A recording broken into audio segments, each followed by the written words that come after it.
Welcome to Speak for Yourself from the Crib, presented by Hyundai. Jason Whitlock, Marcellus Wiley, coming to you from our cribs. All right, we have a fantastic show planned for you today. I'm going to tell you why. We'll get into it with Rick Bucher about why I got a little problem with LeBron James's I Promise School documentary. All right, Vernon Davis, we're going to pull up at his crib. The Pro Bowl, Super Bowl champion tight end, now retired. We'll pull up at his crib.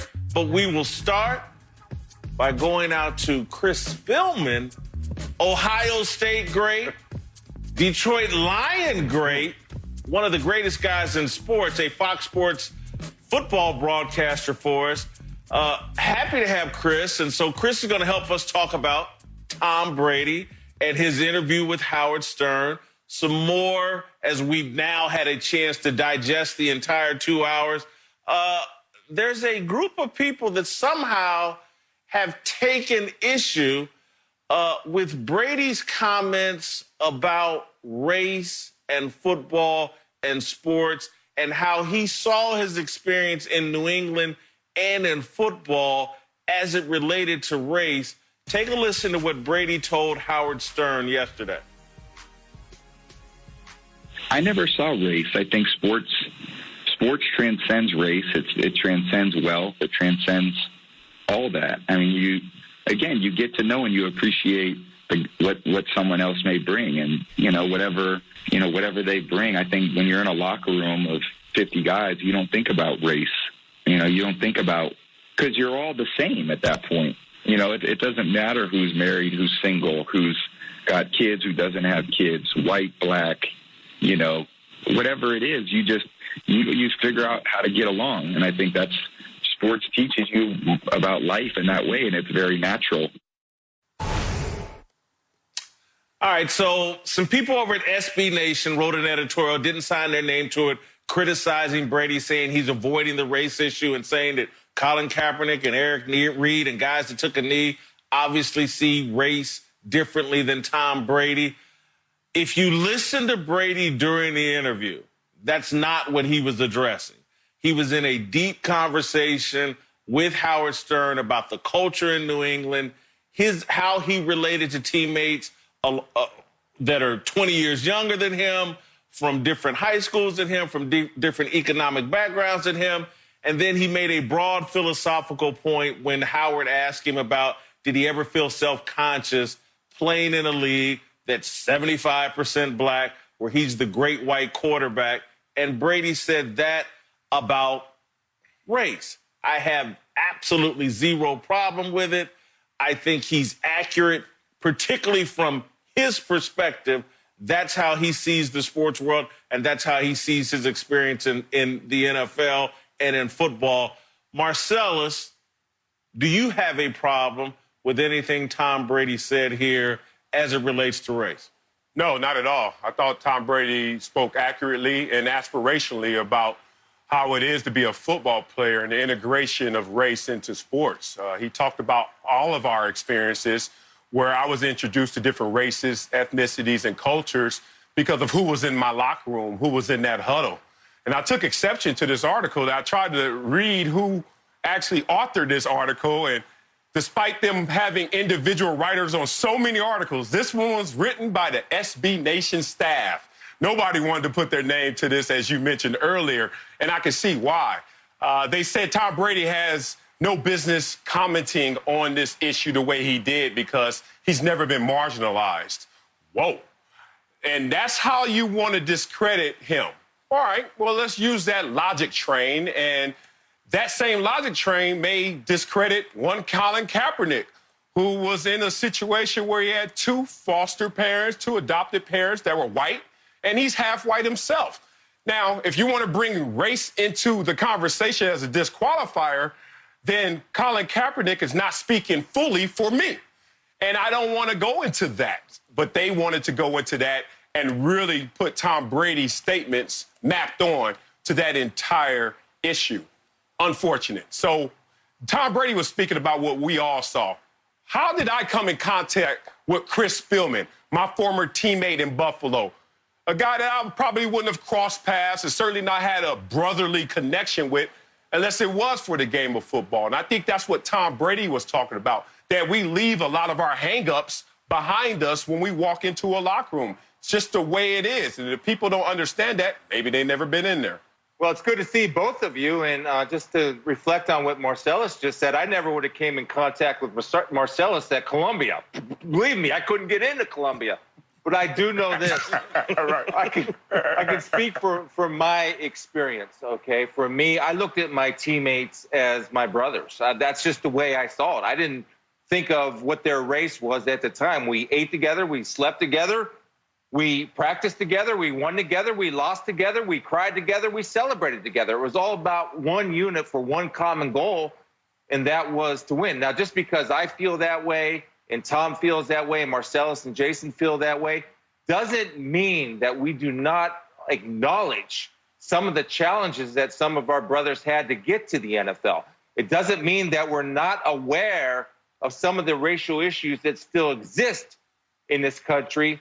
And it doesn't mean that we are not taking action or have taken action in our past to address those issues, whether that be Jason Whitlock, Marcellus Wiley, Tom Brady, or Chris Spielman.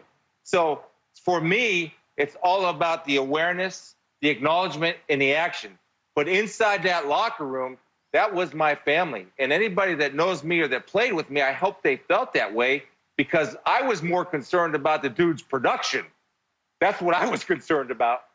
I think that when Tom Brady talks, he's talking from one of the best football cultures that we've ever seen in pro sports, the New England Patriots. I can certainly say that in my football experience and just talking to my friends, all of us were aware things on our sports teams were not perfect. Were there some guys we didn't get along with along racial lines on a team? Were there some coaches and some experiences that we may have seen firsthand that we thought, well, hold on, what is the driving force behind that behavior from a coach, an administrator, whatever, and we questioned it along racial lines? No question. Sports teams are just like the rest of America. Where I will disagree with people like the SB Nation article and some of the other people that are critical of Tom Brady or football or sports in general is sports does a better job of handling these issues than the rest of society. And that's not saying sports are perfect, but when you put a group of guys in a room from different backgrounds, different economic situations, different races, different religions, and you put that goal out there, hey, man, you have to do your job in order for me to have success. And I have to do my job in order for you to have success and for this team to have success. A lot of the differences disappear. And a lot of the decision-making where people might give in to their biases, a lot of that disappears and people do the right thing. I can certainly, from just my mediocre college career at Ball State, can point to some things that I thought were unfair along racial lines. I can say that about the rest of society. I can say that about things that went on in the classroom, things that went on in any walk of life. But can I also say that sports and our teams dealt with it better than the rest of society? And that's what I think Tom Brady's really getting at, that the great teams deal with those issues better than anybody else. That's where I think he's actually saying, Marcellus. Yeah, and that's why I think what he said was aspirational as well as accurate, because you don't have a better option out there in the world where you can show that that integration occurs and it happens naturally like it does in the locker room. And it's a different dynamic. You got to think about it. One, we're all there to do a job. So no matter what your situation is, what prioritizes all of us coming together is the fact that we have a job to do. And it's a job that is going to be done only if you think of it as something greater than yourself. You can't achieve it by yourself. You can't achieve a win. You can't achieve a contract. You can't achieve anything in that locker room solo. You need the help of others. So because it's an interdependent situation, we actually learn to live and learn from each other because we need each other to build whatever we're going to build. In the real world, half the time you don't even have that physical integration. And if you do, You don't have that realistic, authentic interaction like you do in the locker room. In the locker room, it's no holds barred. From your mama to your kids, to your family, to your background, to your religion, to your gender, to your sexual preference, everything's on full display in conversation. And I'm not saying it's perfect, but it's better than the alternative, which is this real world where, trust me, it's not as good and as real as that locker room is. Well, I think the other thing, too, Marcellus and Jason, inside of locker rooms, you know what we have? Usually amongst the players, we have great communication. I got a problem with Marcellus Wiley. I have no problem coming up to Marcellus Wiley and saying, this is the problem. I'm not attacking you. I'm attacking the person. And the great thing that locker rooms have taught me is that we learn to talk to people and not over people. So you direct problems head on. And that's the beautiful thing about a locker room because of the fact that we have one common goal, one common purpose, and one common mission to accomplish something together. And as opposed to everybody going off on their own separate agendas, usually, not all the time, but usually people will talk to each other. Tell me how I can help you, then you tell me, and I'll tell you what I can do or need from you to help me. When you have that type of communication, great things happen, and you not only don't see as much race, but what you do see is your brother or your teammate or somebody that you're willing to put it on the line for. That's my experience. It always has been, and it always will be, and that's the beauty of a locker room. All right, want to move on. We got to be a little quicker here. Don't have as much time. Daniel Jeremiah of the NFL Network, one of their draft experts, former scout for the Baltimore Ravens, made a little news yesterday by suggesting that if Tom Brady played for the Baltimore Ravens rather than the New England Patriots, Brady would have won 10 Super Bowls instead of 6 during his career. Jeremiah's contention is the Ravens had more talent than the New England Patriots. Marcellus, is this a ridiculous claim? Yeah, it's ridiculous. We're trying to Frankenstein a situation to take what was already beyond fantasy, which is winning 6 Super Bowls, and take it to some insane place where if you were on another roster, you would have won 10. And playing that thought experiment, it sounds fun, but in reality, it doesn't land. One thing is thrown off from the Ravens equation or the Patriots equation, and everything is different. Case in point, last year with the Ravens, Lamar Jackson, them going out there and winning 14 games. And they get into the playoffs, and one small detail was different about that team.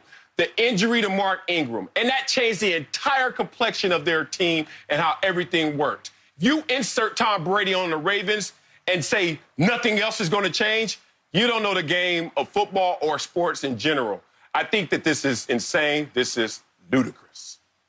Well, I'm digging the Frankenstein reference, man. That's beautiful. When I look at this from my perspective, the one thing I learned about when evaluating or doing a game with Tom Brady, I'm never going to put limits on that guy because what he's doing at 42 is miraculous. So to say he would or would not win 10 Super Bowls, I don't know. I think it's very difficult because of the parity of the NFL. And there's so many things that go into winning and losing. The number one thing and the number one factor, in my opinion, is that you have to be healthy as a team. What is the locker room dynamic within that team? Marcellus hit it, of course, the importance of what a running game means to a quarterback. Then we can't forget, and although I have great respect and think he's a tremendous coach in John Harbaugh, we can't take away what Bill Belichick has meant to the New England Patriots for all their Super Bowl runs. So I think what Tom has done is miraculous. I don't put anything past him, but to say 10, that's a little tough to get around. Yeah, I think it's far-fetched. I'm not going to go ridiculous. I think his comments are disrespectful to Bill Belichick. I get where he's coming from, though. Ray Lewis and that defense and a great culture. The second best culture, I think, during Brady's career was Baltimore with Ray Lewis and Ed Reed. So I get where he's coming from. Hey, Chris, before we get out of here, you're one of the most charitable individuals in all of sports. You did great things. You've done great things for your wife. And now you're doing great things for people with the coronavirus and selling all of your memorabilia and donating to coronavirus. Where did this come from? Well, because I believe that God has blessed me, and I'm a person where my faith teaches me a faith without deeds is a faith that is dead. So what we decided to do is try to raise $40,000 from selling my memorabilia. And for each week for the next 40 weeks, we're going to donate. A partner, a friend of mine, Bruce Lee, are going to donate $1,000 each and every week to 4 different people, $250 a piece. And at the very least, we'll be able to buy groceries for them. But I believe I've been called to do that. God has given me the ability, the means, and the awareness to see where action is needed. And where action is needed, action needs to be taken. And this is something that is a true gift that I'm able to help somebody. And I've been so grateful and so blessed.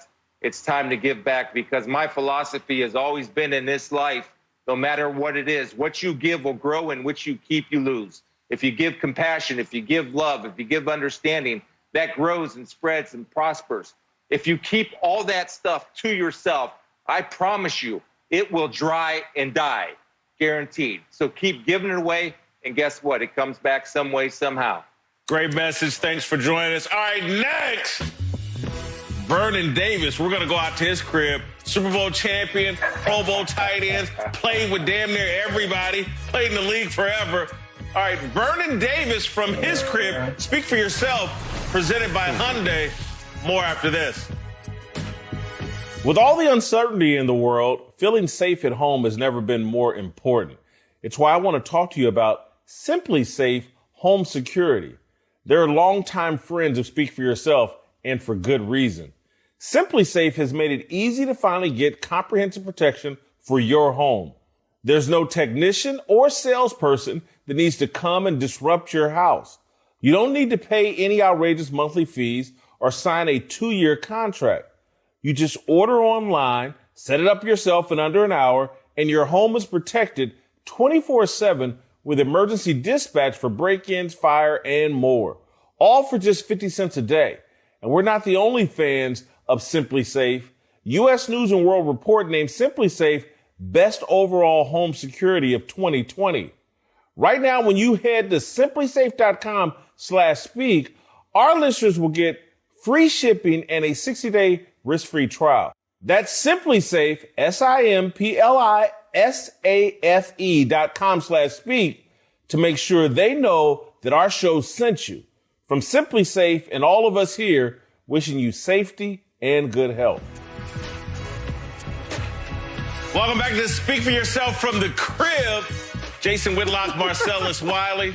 All right, time to pull up at Vernon Davis's crib. Vernon Davis, a Pro Bowl tight end, a Super Bowl champion with the Denver Broncos.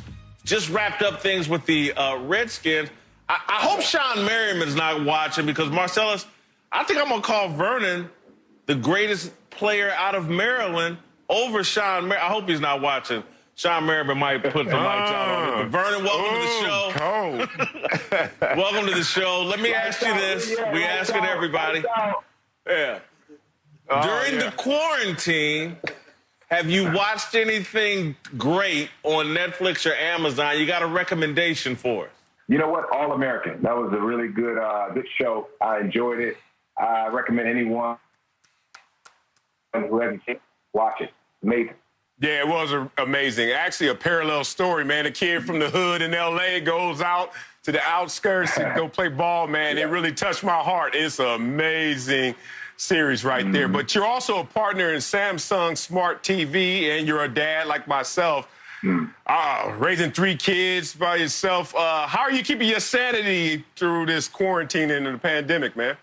Oh, man, it's been tough, extremely tough. Just making sure I stay out of the way, follow the protocol, and stay in the house, stay 6 feet away from people if you're out, and just taking it one day at a time. That's all you can do at the moment, because we have to be safe. We have to take this thing serious, because it is killing a lot of people.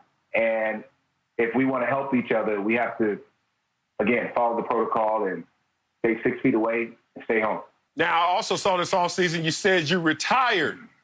And the decision to retire right now, did the kids have a huge impact on that, or are we going to see you unretire? I'm going to take it one day at a time. You know, I can't say I'm going to go back, because, I said I'm done, so I want to stay true to that. and just work on the rest of my career. What's next? And for me, I feel like television acting has been a lot of fun to me. I've been putting the work in, the time, just dedicate myself to the craft and making sure that I can get better.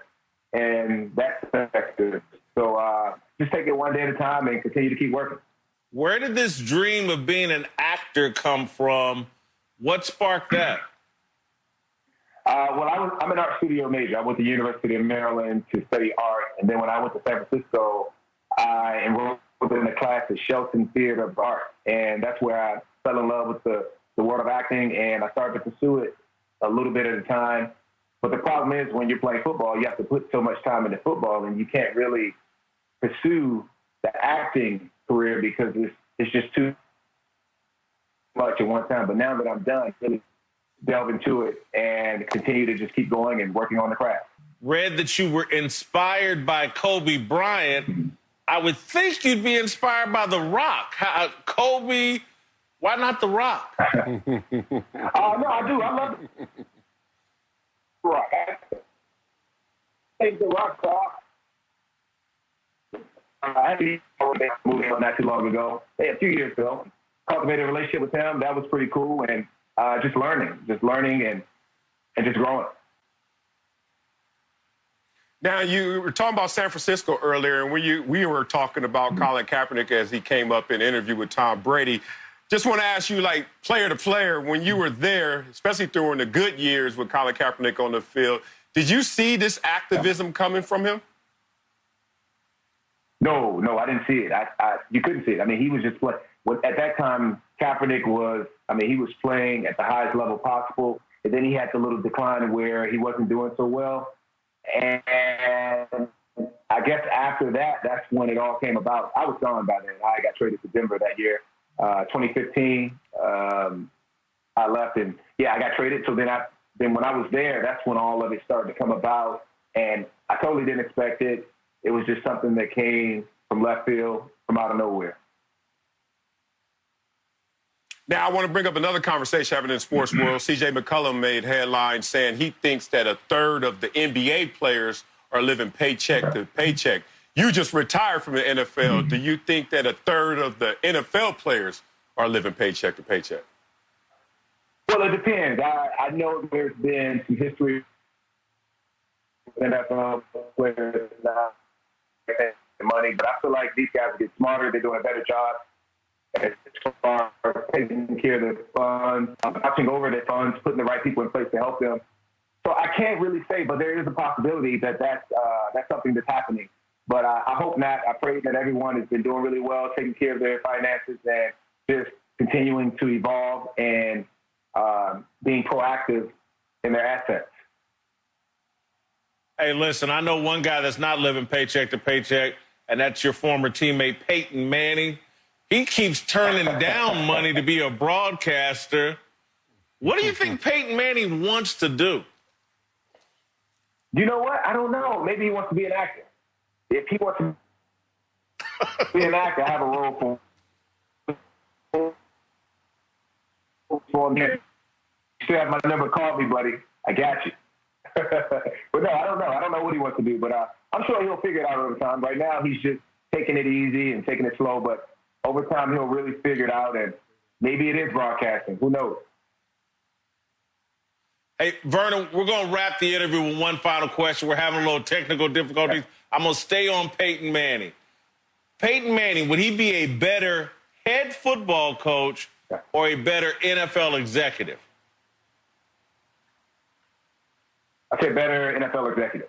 He's the man for it, and I say that because when I was playing with Peyton, when I was in Denver, he took over those meetings. He was in. He knew exactly what was going on, and it seemed as if he was John Elway in a sense. And when you can do that, man, I mean, you're above and beyond just being involved with the football on the field level. You know, you have to be an executive,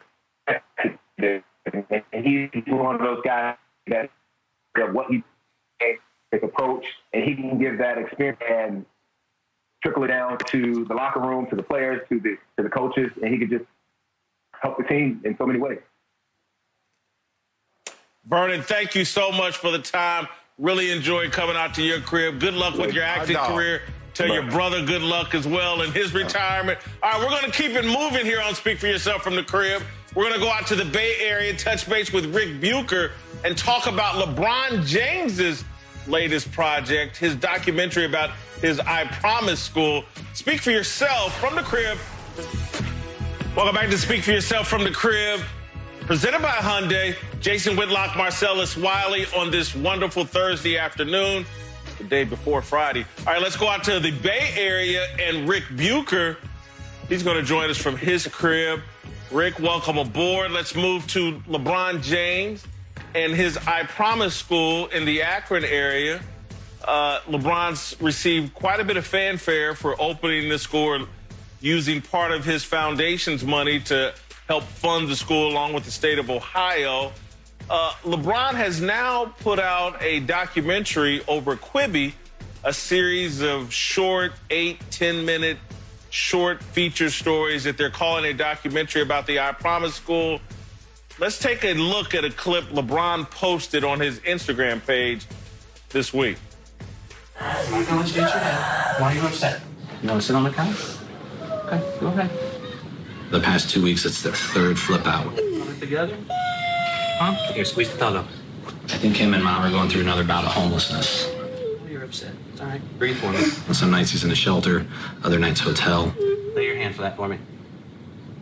No, not yet. Okay. Last time I had to hold him for an hour and 45 minutes before I could get him to end that rage. The scary part is, ramming his head against the wall like that. It's just the self-harm. Can you sit up? Sit up like a big man. Straight up. LeBron obviously has millions of social media followers. I'm not a fan of this. I'm not a fan of the documentary, and I'm certainly not a fan of putting that kid out there in this way. He's a third or fourth grader. I think what LeBron has done in contributing money to the I Promise School, lending his name, I think all of that is great. I don't like putting these kids and their struggles on public display when they're just third or fourth graders. I think it's too early for a documentary. I'm disappointed by this. And again, I think what LeBron's trying to do here is great, but I'm just not sure every kid needs to be a reality TV show, particularly when they're struggling in this manner. And I understand your sentiment in terms of exposing the kids who the whole goal of I Promise is to actually help these kids so where they can go from a mindset and a reality of just surviving to thriving. So why expose a kid when that kid can turn over a new leaf and actually do the things that we all desire them to do? So I respect what you said. At the same time, it's very difficult to have effective change without a brutal, honest confrontation of the reality. The hardest pill for all of us to swallow in this world is reality. And as we had Chris Spillman on talking about the locker room, the fact that why that's such a special place, because I'm in the real world and I've been in the locker room, is that we get issues handled because we directly confront the issue at hand. And hearing about something is not as impactful as seeing it. And for those who criticize seeing it, I criticize you and wonder how much are you really trying to change it. A lot of people can hear someone's plight. A lot of people heard my plight, my story before. But walk in my shoes, or at least let me get you as close virtually as you can to walking in my shoes. I think I hit you at a different place in your heart. And I think that was the intention of this documentary. Yeah, you both make great points. The distinction for me is, Marcellus, you are an adult, and we've seen the width and breadth of your story. So we saw the beginning, and we've seen the end. This hits close to home for me because I had experience with my son where he was probably the same age as the kid in LeBron's Instagram post, and he made 2 free throws in middle school to win a game. And I posted it. I had a video of it. I posted it on Instagram and said how proud I was of him for a multitude of reasons. And he came to me and he said, Dad, I wish you had asked me before you posted that. And what it made me realize that he knows, as every kid this age, as that kid no doubt does, is that no matter what you put out there, social media, it can be a cruel, vicious place. And this was a positive for my son, and far fewer people seeing it. I can't help but think about there are more than or almost 5 million people who saw this kid in his worst moment. And is it really worth putting it out there? As a journalist, I often have to tell stories about people and their hardships, and it can be difficult, and sometimes they don't necessarily love having that story out there. But I've never done it with a kid, and that's the part that I just can't get past, that is a gut punch to me, is to think about what that kid has to deal with, because more than 5 million people out there saw him in this moment. And if there's a happy ending to this, then maybe it's worthwhile, but we don't know that yet. Yeah, I think of like the greatest sports documentary that I can ever remember is Hoop Dreams. And Hoop Dreams was filmed over like a 10-year period or a very long period. And by the time it came out, the kids that they were showing growing up were adults, and they could, deal with the ramifications, fallout of this. I'm even now, just even having this conversation, thinking about when I was a newspaper journalist in Kansas City, we had a high school phenom running back that was, everybody thought 5-star, he's going to be this huge deal. And they wrote about him as a 16 or 17-year-old, and he was dating a grown woman at the time, or a 20, 21-year-old. And I just thought it was like, whoa, we don't need, this is a kid, this is a teenager. We don't need to be putting his business out in the street in this fashion. And when I look at a 3rd or 4th grader, and I just think about how kids, being kids, and how cruel they are and how they like to tease, I just wouldn't want this kid captured in this way. And I know, again, LeBron's intentions, I think, were positive. He put out a supportive message, hey, we're with you, or something with the IG post, trying to support the kid. I just don't think this is the way to do it.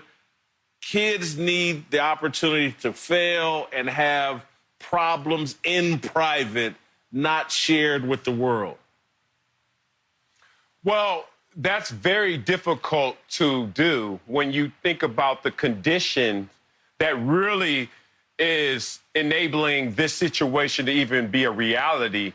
And that is not private, but it's not getting properly discussed. So I think LeBron is actually coming from a place where he's inspired to share this story, to inspire others, as he was inspired to even open up the school in Cleveland. You think about it, Jalen Rose had his academy in Detroit, and I remember that landing with me, and I'm sure it landed with LeBron in terms of, oh, you telling this story of these kids, and it inspires you to do something for yourself and your condition.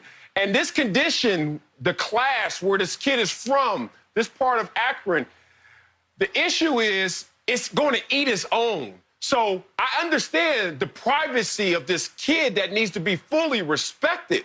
But if you don't change the conditions, all you're going to do is throw more kids into that fire to be disposed of. And I think that LeBron had to say the greater good is to show the plight of this condition. And maybe that did make him put this kid in a compromised position, unfortunately, but it's for a greater good. I get that, and I do agree it's a noble cause, and sometimes to motivate people, we have to put difficult scenes and pictures and images out there. But again, we're in a world today where, did that kid sign up for that? I love that the school is trying to help him. I hope that it does, and it's terrific that LeBron is providing that for that kid. But does coming along with that being an advertisement for the ills of society? I just don't, even if the kid or the kid's parents consented to it, sometimes we have to step back and say, is this really in the best interests, and what's our ultimate motive? And if it's helping the kid, I'm not convinced that putting that scene out there for him without any other positive scenes, anything else is really what we're all after. Well, I would tend to think they probably put out some positive deal. I think it's too early for a documentary on the I Promise School. We won't know for 5, 6, maybe 10 years if it's successful. And I think if we're going to shine a spotlight, let's shine a spotlight on the parents, because I guarantee you, and again, I don't know what's going on with this kid. I have no idea. But whatever's going on with kids generally is a reflection of what's going on with their parents and the adults in their lives. Let's put the spotlight there. Maybe we can change some behavior there. All right, stick around. LeVar Arrington, we're going to go out to his crib and get back to the NFL. Welcome back to Speak for Yourself from the crib. Jason Whitlock, Marcellus Wiley. Happy Thursday afternoon. All right, let's get out to LeVar Arrington's crib in Pasadena. All right, and let's move to our big story of the day, brought to you by KFC and their $20 fill-ups. You can order it online at KFC.com. All right, Rex Ryan taking some more heat from players around the league and critics, and Geno Smith in particular. Rex said that he'd love to see Bill Belichick try to win all those Super Bowls and playoff games with Geno Smith at quarterback. Geno Smith took offense to this. Gonna ask you, Marcellus, now this is the second time Rex has been in the news of late, taking shots at current NFL players. You got a problem with Rex Ryan here throwing Geno under the bus? Not really. I mean, a baby problem of Rex Ryan finding his lane. It seems like he's found his voice, which is just to go and out anybody that makes him look and sound better. And he tried to do that with Amari Cooper. And I think that wasn't a proper fight. That wasn't the right weight class. So he slid down a couple of tiers and left those Pro Bowl wide receivers, highly paid players out of it, and found what he wanted, which is Geno Smith, who, let's be real, doesn't have much of an argument against Rex Ryan in terms of his production and how he played. And Geno, don't take this to heart, big dog, because I don't either. Whenever someone says your name and how that rings in terms of your career, you had a large part in how that sounds. So if someone says Marcellus Wiley, and then I'm like, what are you doing? Taking a shot at me? And I'm like, oh, I got to go back to the mirror and look and say, how good was I? Was I great? Was I kind of good? Was I all right? And if you're Geno Smith, look, you're better than 99% of the people walking this planet, even as a backup quarterback in the league, making millions of dollars. Yet and still, in the relative world of sports and football, Geno Smith is a target, and Geno Smith will continue to be a target unless he gets himself in a starting lineup and gets on that field and puts up numbers. It's just reality. No, I don't like that. I have an issue with it because your head coach is supposed to be, especially as a quarterback, the relationship is supposed to be that of a trusting relationship, even if it's after the fact. You know, what if Geno Smith started doing interviews and said, man, imagine trying to win with Rex Ryan as your head coach. Good luck with that. When you look at Geno Smith, I know we could say he's a part of what it is that the picture that was painted in terms of production and success. But let's be real here. Geno Smith was a much more coveted prospect coming into the NFL than Tom Brady was. Geno Smith had an amazing college football career. One could sit there and say, if Geno Smith had better development like a Tom Brady did, then he would have been most likely in a conversation different than the one he is now. Imagine if Tom Brady was drafted by Rex Ryan in New York for the Jets. Are we talking about Tom Brady? Do we know who Tom Brady is? Is Tom Brady a household name and the GOAT of all time playing football? So I have an issue with it because what's good for the goose is good for the gander. If you're going to sit there and take like unnecessary shots at somebody that was your player, then you had better be accountable for the role that you played and his shortcomings as a professional. LeVar, I've got to ask this question. I'm just sorry.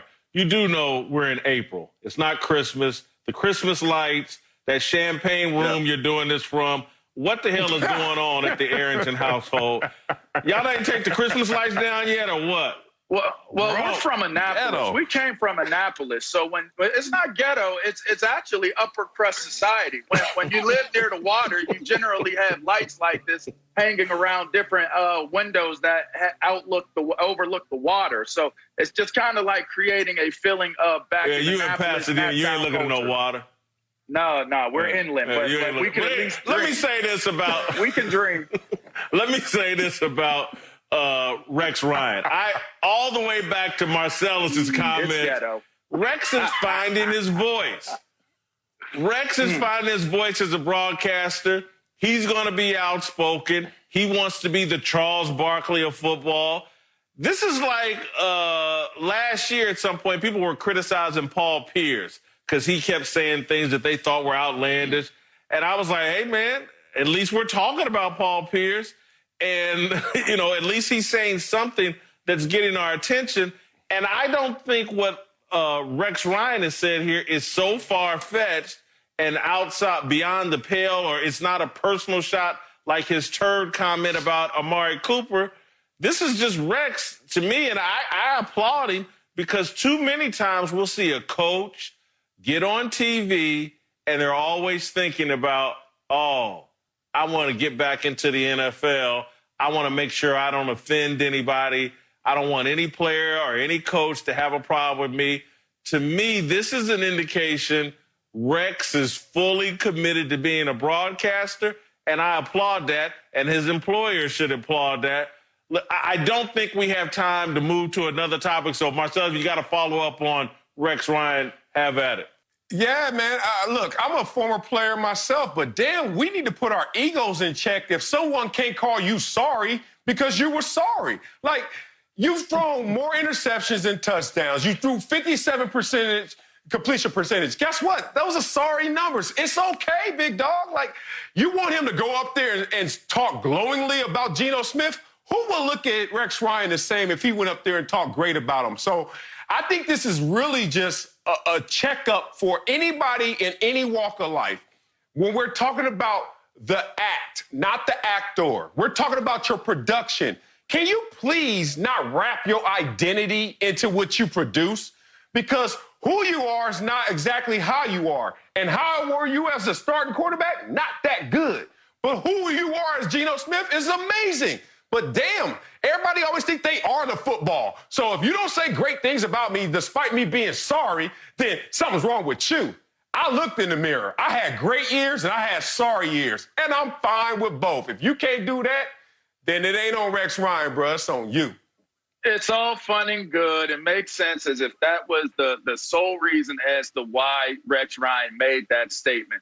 But if you look at the entirety of the statement, Rex was saying that Tom Brady was more the reason why New England won versus the coach and Bill Belichick. So you're taking a shot at Bill Belichick and you're taking a shot at Geno Smith. And you're taking a shot at Geno Smith for the simple fact that you're trying to exonerate yourself from any culpability or liabilities connected to Geno Smith's failure as an NFL quarterback. I don't like that. If you're just saying he's sorry and it's just the merits of he was sorry, that's fine. But he was doing that to say, hey, if I had Tom Brady, I'd be Bill Belichick too. No, you wouldn't, Rex. I'm glad you found your voice as a media personality. That's great. All right. I'm glad that you can sit there and say that Geno Smith was sorry as a quarterback and Tom Brady is the man. I appreciate all of that. But take some responsibility over your part in it. You were sorry as a coach if Geno Smith was sorry as a player, and that's probably why you're finding your voice as a media personality right now, sitting with me and my lights behind me doing TV. Bottom line. LeVar, That's my true. grandmother, Mama Lovey, she had the same drapes as you. So feel good about that. All right, we got to go. Yeah. Uncle Jimmy is going to join us next week with an approval rating on LeBron James. Welcome back to Speak for Yourself from the Crib. Jason Whitlock, Marcellus Wiley. It is almost Friday.